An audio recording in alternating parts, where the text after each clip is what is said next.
Hi everyone, welcome to Adisha Institute of Civil Services. So we are in mid of our international relation series. Today's topic is Indo-Pacific Ocean Initiative. मैंने last video में आपको Indian ocean के बाकी initiative करवाए थे, तो एक रह गया था, वो हम इस वीडियो में कंप्लीट कर लेते हैं. Indo-Pacific Ocean Initiative. Now it is a non-treaty based voluntary arrangement. खुद से अपनी वॉलेंटरीली जो भी हम अरेंजमेंट करना चाहते हैं, तो ये कोई ऐसे मतलब स्पेसिफिक बाइंडिंग नहीं है. It is a voluntary arrangement. ठीक है. इसका एम है to create new partnerships with like minded countries. मतलब जो कंट्रीज एक जैसा सोचती हैं उनके साथ नई पार्टनरशिप्स क्रिएट करना in the Indo Pacific ocean. That is what its aim is. It builds upon India's security and growth for all in the region initiative.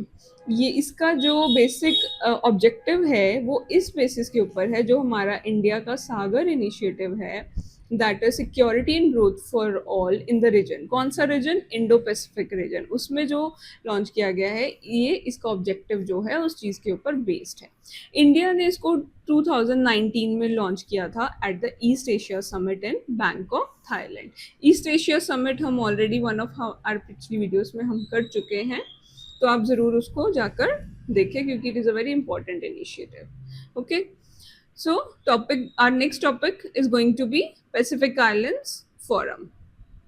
Pacific islands forum में अब कौन कौन से आइलैंड्स आते हैं, कोई मुझे कमेंट सेक्शन में आप लिखकर बता सकते हैं. तो पैसिफिक आइलैंड्स में हमारे पास जो है डिफरेंट डिफरेंट तरह के आइलैंड्स आते हैं, जैसे कि माइक्रोनेशिया, पॉलिनेशिया, मेलानेशिया. जो भी हमारी एक लाइन है दैट इज एंडीसाइट लाइन. हम जब वर्ल्ड ज्योग्राफी करेंगे उसमें मैं आपको इसकी डिटेल सारी आइलैंड ग्रुप्स के बारे में बताऊंगी. वैसे आपको थोड़ा सा मैं इसमें बता रही हूँ कि डिफरेंट डिफरेंट आइलैंड ग्रुप्स हैं ऑस्ट्रेलिया और न्यूजीलैंड के साथ. इस साइड पे काफ़ी एक बड़ा आइलैंड का ग्रुप है, तो उन सबको हम बोलते हैं पैसिफिक आइलैंड्स. यहाँ पर एक एंडीसाइट लाइन है इसके बीच में. These are all Pacific island Nations.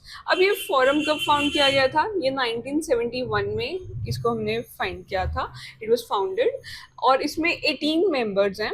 तो अब ऑब्वियसली सारे आइलैंड नेशन इसमें होंगे, तो आपको इसके बारे में पता होना चाहिए कौन कौन से. ऑस्ट्रेलिया न्यूजीलैंड तो होगा ही होगा उसके, उसके साथ कई सारे आइलैंड्स हैं. बाकी ये छोटे छोटे आइलैंड जिसमें से Solomon island is very important, then Papua New Guinea is important, then Tonga, Tuvalu, Vanuatu. Vanuatu is important क्योंकि अभी अभी यहाँ पर जो है क्लाइमेट इमरजेंसी हमारे यूके की तरफ से लगी थी, तो ये भी आपको पता होना चाहिए. Then these are Federated States of Micronesia, Fiji, French Polynesia, Kiribati, Nauru. Just have a look और आपको पता लग जाएगा कौन कौन से आइलैंड्स हैं. इनको याद करना इज नॉट रियली इंपॉर्टेंट, बस आपको पता होना चाहिए कि कौन कौन से आइलैंड ग्रुप्स हैं. इसके अलावा 18 डायलॉग पार्टनर्स हैं, उसमें से यूएसए, चाइना, इंडिया और मेंबर्स हैं यूरोपियन यूनियन के. ये आपको पता होना चाहिए कि India is also one of the dialogue partners of Pacific island Forum. अब पैसिफिक आइलैंड फोरम को ऑब्जर्वर स्टेटस भी दिया गया है उंगा में, that is United Nation General Assembly. अब ये न्यूज़ में क्यों था? क्योंकि रिसेंटली एक आइलैंड नेशन, ये जो टोंगा ग्रुप ऑफ आइलैंड्स हैं, इन्होंने होस्ट की थी annual meeting of Pacific island forum in August 2024. इसीलिए ये न्यूज़ में है, तो आपको इसीलिए पता होना चाहिए कि कहाँ पे होस्ट हुआ था. टोंगा में हुआ था ये host. Okay. So our next our next topic of today is Indo-Pacific Economic Framework for Prosperity. Indo-Pacific. This. Okay. Indo-Pacific Framework for Prosperity. So it is an economic initiative और इसको यूएसए के president ने 2022 में launch किया था. इस again it is Indo-Pacific Economic Framework, that is why we are doing here. 14 member states हैं, तो कौन कौन सी स्टेट्स हैं, इंडो पैसिफिक की स्टेट्स आएंगी। साउथ तो मैंने आपको एक लास्ट वीडियो में बताया था कि आपको किस तरह से इन स्टेट्स को याद रखना है।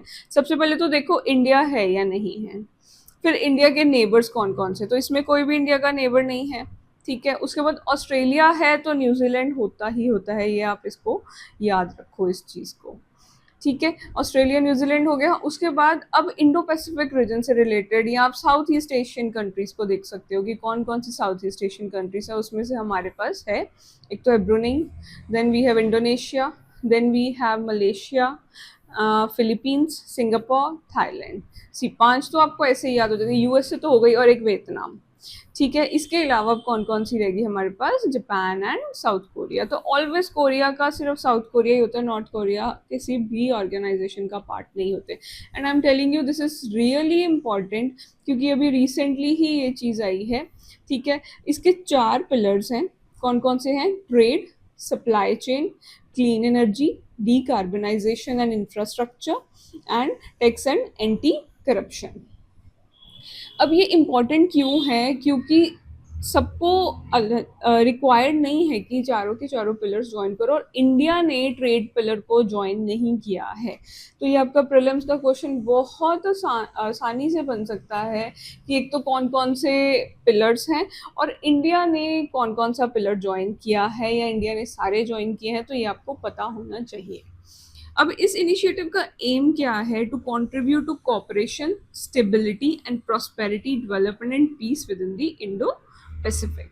सबका मोस्टली एम यही होता है कि बेसिकली पीस, प्रॉस्पेरिटी, स्टेबिलिटी होनी चाहिए उस रीजन में, ठीक है। अब एक तो ये इस रीजन इस वजह से न्यूज़ में था कि 4 पिलर्स और इंडिया ने कौन सा ज्वाइन किए हैं, कौन से नहीं किए हैं। ऑल्सो रिसेंटली इंडिया ने साइन किया है, India sign and exchange first of its agreements under IPEF, जो फोकस करता है क्लीन इकोनॉमी पे, फेयर इकोनॉमी पे, IPEF overarching IPEF arrangement, okay. So अभी अभी इंडिया ने ये अग्रीमेंट साइन किया है। तो इसमें से अब करने वाला क्या है, जिसपे मैंने स्टार लगाया वो कर लो आप। 4 पिलर्स हैं, इंडिया इसका मेंबर है, कौन कौन सी कंट्रीज हैं ये आपको इसकी पता होनी चाहिए, कौन कौन सी कंट्रीज, ठीक है। तो ऐसे क्वेश्चंस आते हैं न्यूज़ पेपर में, ठीक है। So that's all for today, I will meet you in the next class. Do like, share with your friends, subscribe and comment down below जो भी आपको प्रॉब्लम है, या आपको कैसा लगा, या आपको किसी भी चीज़ में कोई भी डाउट है, ताकि मैं आपकी नेक्स्ट वीडियोस में उसको क्लियर कर पाऊँ। I will see you in the next class. Thank you very much.